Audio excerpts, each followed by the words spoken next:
Gipakigbahin sa aktres nga si Bianca Umali ang iya personal nga naeksperyensyahan sa iya ikaayong lawas nga ginakonsiderar sa ni bilang health scare sa panugod sang 2026. Ining eksperyensya suno sa iya naghatag sa iya sang kahigayunan nga mag-reflect sa iya nga kabuhi kag kun ano ang matuod nga prioridad sini.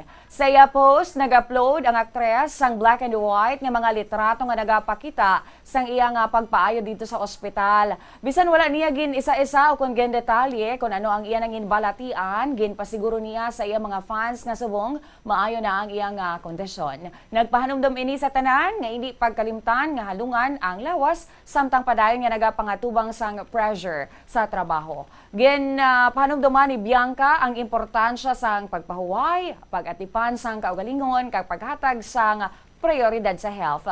Nagpromesa man ini nga pamatian na sini ang iya lawas kag mangin ukon mahinahinay lang kun kinahanglanon. Nagpasalamat man ang aktres sa iya mga palangga sa kabuhi. Ilabi na sa iya boyfriend nga si Ruru Madrid kag sa utod sini nga si Jana nga nagpadala sang mansay kag suporta kag pagpangamuyo para sa iya kompleto nga pag-recover.